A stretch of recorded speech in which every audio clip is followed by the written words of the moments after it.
Supreme court ने कहा है कि वह चुनावी बॉन्ड के खिलाफ याचिकाओं पर लोकसभा चुनाव 2024 से पहले फैसला सुना देगा। कोर्ट ने कहा कि वह मामले में 31 अक्टूबर को अगली सुनवाई करेगा। मंगलवार को भारत के मुख्य न्यायाधीश DY Chandrachud, justice JB Pardiwala और जस्टिस मनोज मिश्रा की पीठ ने शुरुआती दलीलें सुनी। पीठ ने अपने आदेश में कहा कि प्रारंभिक दलीलें याचिकाकर्ता के साथ साथ भारत के अटॉर्नी जनरल की ओर से भी दी गई हैं। इसने आगे निर्देश दिया कि यदि कोई और आवेदन किया जाना है तो उसे शनिवार तक दाखिल किया जाना चाहिए। याचिकाकर्ताओं का प्रतिनिधित्व कर रहे वकील प्रशांत भूषण ने अदालत से मामले की जल्द सुनवाई का आग्रह करते हुए कहा कि मामले में फैसला लंबित होने के कारण आगामी विधानसभा चुनाव से पहले चुनावी बॉन्ड जारी किए जा रहे हैं। अटॉर्नी जनरल R वेंकटरमणी ने हस्तक्षेप किया और कहा कि याचिकाओं में उठाए गए मुद्दों में से एक यह है कि चुनावी बॉन्ड योजनाएं धन विधेयक मार्ग के माध्यम से लाई गईं और धन विधेयक से संबंधित मुद्दे की सुनवाई जल्द ही रोजर मैथ्यूज के मामले में गठित की जाने वाली 7 न्यायाधीशों की संवैधानिक पीठ द्वारा की जानी है। भूषण ने तर्क दिया कि धन विधेयक याचिका में उठाए गए मुद्दों में से एक था और अन्य मुद्दों को धन विधेयक से स्वतंत्र रूप से निपटाने की जरूरत है। शीर्ष अदालत के समक्ष अपनी प्रारंभिक प्रस्तुति में भूषण ने तर्क दिया कि राजनीतिक दलों की गुमनाम फंडिंग ने नागरिकों के सूचना के अधिकार का उल्लंघन किया और भ्रष्टाचार को बढ़ावा दिया। उन्होंने आगे कहा कि भ्रष्टाचार मुक्त समाज अनुच्छेद 21 के तहत जीवन के अधिकार का एक पहलू है। CJI ने पूछा कि क्या इस मामले की सुनवाई धन विधेयक के साथ करने की जरूरत है। भूषण ने कहा कि इस मामले की सुनवाई मनी बिल मुद्दे के साथ तभी की जाए जब रोजर मैथ्यू मामले का निपटारा दिसंबर 2030 तक हो जाए। हालांकि CJI ने कहा कि भविष्यवाणी करना मुश्किल हो सकता है क्योंकि मामले 12 अक्टूबर को पूर्व सुनवाई के लिए सूचीबद्ध हैं। भूषण ने तब कहा कि याचिकाकर्ता धन विधेयक के मुद्दे के बिना भी मामले पर बहस करेंगे। पीठ ने कहा कि 31 अक्टूबर को सुनवाई पूरी नहीं होने की स्थिति में मामले की सुनवाई 1 नवंबर को भी की जाएगी। चुनावी बॉन्ड योजनाओं को चुनौती देने वाली याचिकाएं 2017 में दायर की गई थीं।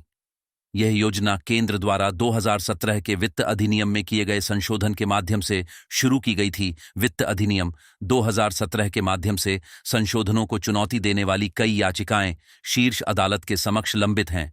इसमें आरोप लगाया गया है कि उन्होंने राजनीतिक दलों के लिए अनियंत्रित फंडिंग के दरवाजे खोल दिए हैं। Association of democratic reforms ADR द्वारा दायर मुख्य याचिका वित्त अधिनियम 2017 को चुनौती देती है, जिसे धन विधेयक के रूप में अधिनियमित किया गया था और चुनावी फंडिंग के उद्देश्य से चुनावी बॉन्ड योजना शुरू की गई थी। अधिनियम ने राजनीतिक दान के लिए कंपनी के औसत 3 साल के शुद्ध लाभ की 7.5% की पिछली सीमा को भी हटा दिया। योजना के अनुसार किसी कंपनी को उन राजनीतिक दलों का नाम बताने की आवश्यकता नहीं है जिन्हें इस तरह का योगदान दिया गया है। दानदाताओं के नाम भी जनता के सामने उजागर नहीं किए जाते। याचिकाकर्ताओं का तर्क है कि इन संशोधनों के परिणाम स्वरूप अपारदर्शिता आएगी, हितों के टकराव की संभावनाएं बढ़ेगी और काले धन और भ्रष्टाचार में भी भारी वृद्धि होगी। याचिकाकर्ताओं का यह भी दावा है कि इससे शैल कंपनियों का निर्माण होगा और भारत में राजनीतिक और चुनावी प्रक्रिया में गैर दस्तावेज धन को शामिल करने के लिए बेनामी लेनदेन में वृद्धि होगी।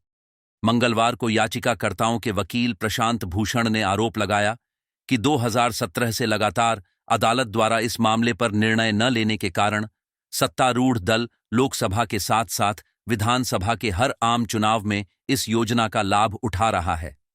चुनाव इस प्रकार समान अवसर को बिगाड़ देते हैं। भूषण ने प्रस्तुत किया कि यह योजना धन विधेयक के माध्यम से धोखाधड़ी से पेश किए जाने के अलावा राजनीतिक फंडिंग के अज्ञात स्रोतों को वैध बनाने का भी प्रयास करती है।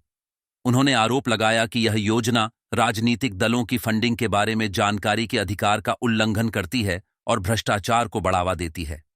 जब सरकार द्वारा कोई विधायी उपाय धन विधेयक के रूप में पेश किया जाता है तो उसे राज्यसभा से अनुमोदन की आवश्यकता है। भूषण ने बताया कि राजनीतिक दलों को सबसे अधिक धन उन कंपनियों से प्राप्त होता है जिन्हें उनसे कुछ न कुछ लाभ प्राप्त होता है। उन्होंने पीठ से कहा कि चूंकि भ्रष्टाचार मुक्त समाज संविधान के अनुच्छेद 21 का एक पहलू है, जैसा कि अदालत ने माना है, धन का स्रोत गुमनाम नहीं हो सकता है। भारतीय स्टेट बैंक नामित बैंक के रूप में इन बॉन्डों को 10,000 रुपये से 1 करोड़ रुपये तक किसी को भी नकद या बैंक हस्तांतरण के माध्यम से बेचता है।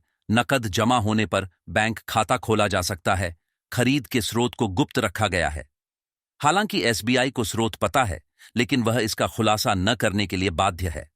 कौन किस राजनीतिक दल को कितना चंदा देता है, इसका विवरण सार्वजनिक डोमेन में नहीं है।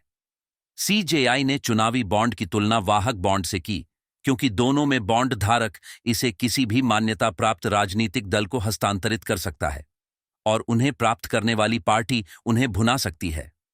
संशोधन से पहले जन प्रतिनिधित्व अधिनियम और कंपनी अधिनियम के तहत राजनीतिक चंदे के संबंध में खुलासे की आवश्यकता थी।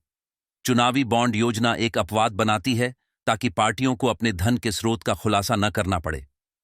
वकील शादान फरासत ने योजना की विशेषताओं के बारे में बताते हुए बताया कि दानदाताओं के नाम गुमनाम रहते हैं, लेकिन दान की गई कुल राशि का खुलासा करने पर कोई रोक नहीं है।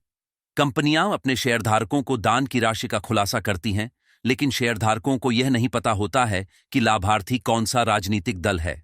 उन्होंने अदालत को बताया कि दान के बारे में जानकारी सार्वजनिक डोमेन में उपलब्ध है।